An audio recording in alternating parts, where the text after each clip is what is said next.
नमस्कार, मैं अजय कुमार। आप देख रहे हैं बोल हिंदुस्तान। लगातार 10-11 दिनों से हम टिकरी बॉर्डर से आपको हर खबर दिखा रहे हैं। इस आंदोलन की वो हकीकत दिखा रहे हैं जो मेन स्ट्रीम मीडिया छुपाने की कोशिश कर रही है। जो तमाम लोग देश में देख रहे हैं टीवी को, उनसे छुपाने की कोशिश कर रहे हैं। हमारे साथ मनिंदर मान साहब हैं जो हनुमानगढ़ से यहाँ आए हैं, गंगानगर से यहाँ आए हैं। और इस आंदोलन, जब से ये आंदोलन सड़कों पर है तब से ये आंदोलन में यहाँ पर कार्यरत हैं, सेवा कर रहे हैं। आप कैसा, सबसे पहले तो वो कमेंट बताएं कि आप कैसा लग रहा है इस आंदोलन को देखकर, क्या अनुभव किया इस आंदोलन में आपने? देखो, सबसे पहले तो जो इस आंदोलन की सबसे बड़ी बात है वो है एक भाईचारा, एक प्रेम का संदेश।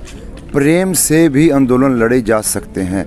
और जिस तरह पंजाब के लोग जहाँ आए और हरियाणा के लोगों ने उनका समर्थन किया और ऐसा उनको प्यार दिया कि शायद इससे पहले दोनों भाइयों का इतना प्यार नहीं देखने को मिला होगा। और राजस्थान के लोगों ने आके उनका मनोबल बढ़ाया। तो ये एक गुलदस्ता बन गया है फूलों का, ये एक आंदोलन नहीं रह गया। सरकार यह सोचती थी यहाँ दंगे होंगे, यहाँ फसाद होंगे, लेकिन यहाँ के दुकानदारों ने अपने दिल खोल दिए। जिस जगह पर हम बैठे हैं वो हमारे एक राठी अंकल हैं, उनका पेट्रोल पंप है और उन्होंने अपना पूरा पेट्रोल पंप समर्पित कर दिया किसानों को।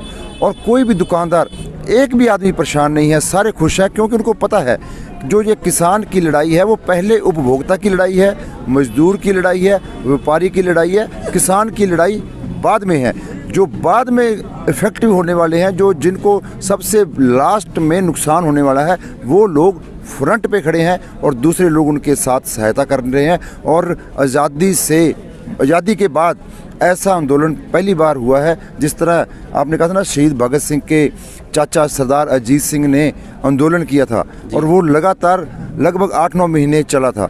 उसी समय भी ये ही रूल थे, ये ही एक्ट सरकार पास करना चाहती थी। सरकार सारी फसलों को अपने हाथ में लेना चाहती थी। आज सारी फसलें रिलायंस को देने की तैयारी कर रही है सरकार। काम वही है, जो अंग्रेज़ों ने काम किया वो ही काम आज मोदी जी कर रहे हैं। इसका मतलब मोदी जी और अंग्रेज़ों में कोई फ़र्क नहीं है। ईस्ट इंडिया कंपनी और रिलायंस में कोई भी अंतर नहीं है, एक ही अंतर है। उसी ढंग से, उसी जज्बात से पूरे देश के लोगों को लड़ना पड़ेगा। पंजाब के लोगों ने आगे बढ़कर हिम्मत की, हरियाणा के लोगों ने साथ दिया। अब हम राजस्थान के लोगों की बारी है। जो ऊर्जा इनको हमने देनी है वो हम इनको दें। और उसका जो दामोदर है, हमारे जयवीर जी गुदारा जी ने एक पूरे राजस्थान में यात्रा निकाली, लोगों को जागृत किया। राजस्थान के लोगों को जागृत करके आज से 3 महीने पहले ये एहसास कराया, 2 महीने पहले ही, कि उठो, देश में ऐसा होने वाला है। और आज वही घटना हुई। और बहुत बड़ा एक आंदोलन, बहुत बड़ा एक महाकुंभ। कुंभ तो 12 सालों बाद आता है, ऐसा कुंभ मेरे हिसाब से 40-50 साल बाद आता है, जो आपके सामने है, जो आपके सामने दिख। जैसा लगातार आप यहाँ बने हुए हैं इस आंदोलन में, क्या लगता है टिकरी बॉर्डर पे कितने लोग मौजूद हो सकते हैं इस आंदोलन में? कितने लोग? देखो, अनुमान आइडिया है टिकरी बॉर्डर लगभग 30 किलोमीटर तक पीछे तक है। और खाली रोड नहीं है, आसपास के पार्क, आसपास की मंडियाँ और आसपास की सड़कें अगर अपने गिनती करनी चाहेंगे तो गिनती नहीं हो पाएगी। तो लाखों लोग इस बॉर्डर पे, और सबसे ज़्यादा लोग इसी बॉर्डर पे हैं और बड़े शांत हैं। सभी खुद खाना बनाते हैं और मेरी माताएं बहनें उनके साथ हैं। और एक पारिवारिक माहौल है, परिवार के हिसाब से जाते हैं और शाम को 7 बजे तक वो अपने ट्रैक्टर ट्रालियों में सो जाते हैं। इतनी ठंड के बावजूद भी उनका जो मनोबल इतना मजबूत है, सरकार को ये नहीं पता था भी इनका मनोबल कितना बड़ा है। सरकार ने या तो इतिहास नहीं पढ़ा या सरकार इतिहास पढ़ना भूल गई। और इस मनोबल के सामने उनको झुकना पड़ेगा। ये जो तीनों कानून वापस लेने पड़ेंगे। और जो हमारे राजस्थान के साथी हैं उनका भी बहुत बड़ा योगदान अब होने वाला है, क्योंकि राजस्थान के लोग अब धीरे धीरे जाग रहे हैं। बात हनुमान जी की थी, उनको इससे पहले आना चाहिए था। कई बार देखो, जो राजनीति है वो उसमें बहुत सारे कुछ गेम होते हैं। जैसे हबीबी हरसिमरत कौर का मंत्री पद छूटा था, तो शायद सरकार ने हनुमान जी को कहा होगा वही मंत्री हम आपको बना देंगे। हो सकता कहा होगा, ये तो एक बात है, हो सकता नहीं भी कहा हो। तो उनको लगा होगा शायद लाल बत्ती मिल जाए, तो वो शायद वो रुक गए होंगे। तो लेकिन अब लगा होगा। हनुमान बेनीवाल तो बार बार ये अपने भाषणों में, रैलियों में कहते हैं, संबोधन में, कि हनुमान बेनीवाल किसी मंत्री पद का लालसा नहीं रखता है, किसी लाल बत्ती की लालसा नहीं रखता, वो किसान और जवान के साथ है। लेकिन फिर भी जो उम्मीद राजस्थान के लोगों की थी कि जो किसान नेता राजस्थान से जो इन किसानों की अगुवाई करेगा, क्या वो अगुवाई नहीं कर पाए?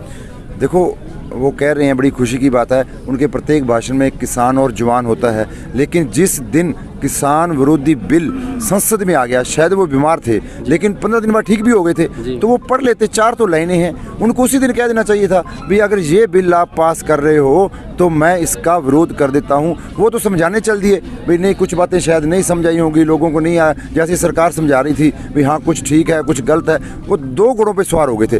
तो हम तो प्रभु के आगे अरदास करते हैं भी वो एक घोड़ा छोड़ दें और एक घोड़े पे सवार हो जाएं और बड़े दिल्ली की तरफ कूच करें। जिस तरह पूरे पंजाब और राजस्थान का किसान दिल्ली की छत पर बैठा है, छाती पर बैठा है, उसी तरह हनुमान जी आके यहाँ बैठें, जो उनका मान सम्मान बरकरार रहेगा और जो उनकी लीडरशिप है वो बरकरार रहेगी। नहीं तो नागौर के लोग उनके घर के आगे बैठ जाएंगे, जैसे पंजाब के लोग बादल साहब के घर के आगे बैठ गए हज़ारों लोग। क्या हुआ? बादल साहब को समर्थन वापस लेना पड़ा, कैप्टन अमरिंदर सिंह के घर में बैठ गए। तो हम भी एक प्रोग्राम बना रहे हैं, अगर हनुमान जी 1-2 दिन में फैसला नहीं करेंगे तो हम राजस्थान के लोग हनुमान जी का घेराव करेंगे, नागौर में जाके उनके घर के आगे बैठ के उनका घेराव करेंगे। ये हम प्रोग्राम बना रहे हैं। अभी उनके कल एक सब मीटिंग होनी, आपातकालीन मीटिंग बुलाई है उन्होंने, वहाँ वो क्या फैसला लेते हैं। इसके बाद में अगर वो इस गठबंधन में रहे या इस गठबंधन से निकले तो अब राजस्थान के लोगों का कितना इसमें योगदान रहेगा? देखो अगर वो गठबंधन में रहें तो फिर तो वो किसान लीडर कहलाने के लायक ही नहीं है, फिर तो वो एक नौटंकी वाली बात हो जाएगी। जैसे एक एक्टर एक्टिंग करता है वो एक्टिंग वाली बात हो जाएगी। हाँ अगर वो गठबंधन तोड़ के सीधा मैदान जंग में आएंगे तो हम उनका समर्थन करेंगे, उनके साथ जो वो कहेंगे उनके साथ चलेंगे, कंधे से कंधा मिला के चलेंगे।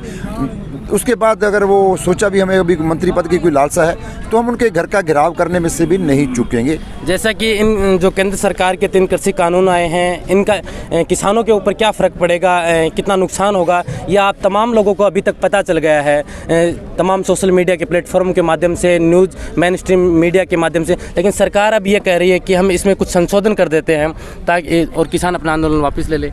संशोधन वाली बात ही नहीं है। देखो 3-4 वो बिल है वो एक ही कड़ी है, प्रोई हुई एक ही कड़ी है। जिस तरह कोई दूध है, दूध में नींबू डल गया और दूध फट गया, दही बन गया, या तो वो दूध रहेगा या दही रहेगा, तो बीच में तो कुछ रहता ही नहीं है ना, या तो दूध रहेगा या दही रहेगा। बीच का रास्ता सरकार और इन किसानों के बीच का रास्ता नहीं निकल सकता, है ही नहीं, बीच वाला कोई रास्ता है ही नहीं, कैसे निकालेंगे? और जैसे वो 3 बिल है उसमें कौन सा बिल वापस लेंगे? स्टॉक लिमिट तोड़ने वाला या टैक्स वाला या कॉन्ट्रैक्ट खेती वाला, कौन सा छोड़ेंगे कौन सा रखेंगे? संशोधन कर देंगे उसमें। क्या कर देंगे? हो ही नहीं सकता। जो खामियां हैं उसमें सारी खामियां में दे देंगे आप। MSP तो इससे अलग विषय है, ये तो बिल से MSP अलग विषय है, ये बिल अलग विषय है। MSP इसके साथ काउंट नहीं करता, वो एक अलग बात है। MSP ये नहीं भी MSP लिख के क्लियर कर देंगे भी हम MSP तो अब भी है, अब कौन सी सारी फसलें बिक रही हैं। अगर वो सोचते हैं कानून भी बना देंगे, लेकिन ये बिल तो रिलायंस को, किसानों को लूटने के लिए बनाया गया। और ये लूट हम जब तक जीवित हैं, जब तक हरियाणा, पंजाब, राजस्थान का एक भी नौजवान जीवित है, ये बिल हम लागू नहीं होने देंगे। हम अपनी कुर्बानियाँ दे देंगे, किसी पे हाथ नहीं उठाएंगे, हम अपना सिर दे देंगे, लाठियाँ खा लेंगे, गोलियाँ खा लेंगे, लेकिन किसी पर, दिल्ली के किसी भी आदमी पर ना तो हाथ उठाएंगे ना पुलिस पर हाथ उठाएंगे। बड़ी शांतमय तरीके से हम जो हमारे गुरुओं ने सिखाया है वो कुर्बानियाँ दे देंगे। इस आंदोलन को जैसे पंजाब में चलते हुए, हरियाणा में चलते हुए 2 महीने हो गए, 20 दिन से ज़्यादा है, इस बॉर्डर पे, दिल्ली बॉर्डर का घेराव किया हुआ है चारों तरफ से लोगों ने। तो क्या लगता है कि अब जब सरकार इतनी हठधर्मिता कर रही है, सरकार मान रही है, सरकार कह रही है कि हम प्रस्ताव ला के देंगे, सरकार बार बार ट्वीट के माध्यम से लोगों को बता रही है कि ये कानून किसानों के पक्ष में है। अभी प्रधानमंत्री जी गुजरात में जाकर लिखते हैं कि ये कृषि कानून है जो नई सौगात लेके आएंगे। तो अब आंदोलन कितना लंबा और चल सकता है, क्या अनुमान है इसकी? देखो जितने भी हमारे या किसान भाई आए हैं, आप किसी से बात करना, उनके हौसले इतने बुलंद हैं, वो अगर उनको 2 साल भी रुकना पड़ जाए ना, वो रुक जाएंगे। और दूसरी बात, ये लड़ाई है ना जो अब गुजरात के भ्रष्ट व्यापारी वर्सेस पूरा भारत, गुजरात के भ्रष्ट व्यापारी और पूरा भारत का आंदोलन है। गुजरात के भ्रष्ट व्यापारियों ने पूरे भारत को लूटा है, अब पूरा भारत जाग चुका है। हम गुजरात के भ्रष्ट व्यापारियों को जो कच्छ और रण और कच्छ का समुंदर है उस तक धकेल के आएंगे, जैसे अंग्रेजों को 7 समुंदर के पार धकेला था।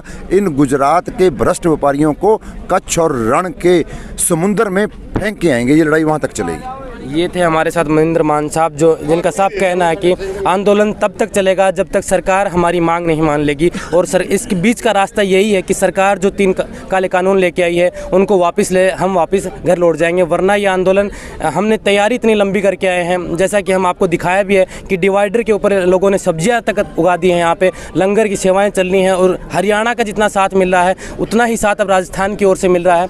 आप देख रहे थे बोल हिंदुस्तान में अजय कुमार, नमस्कार।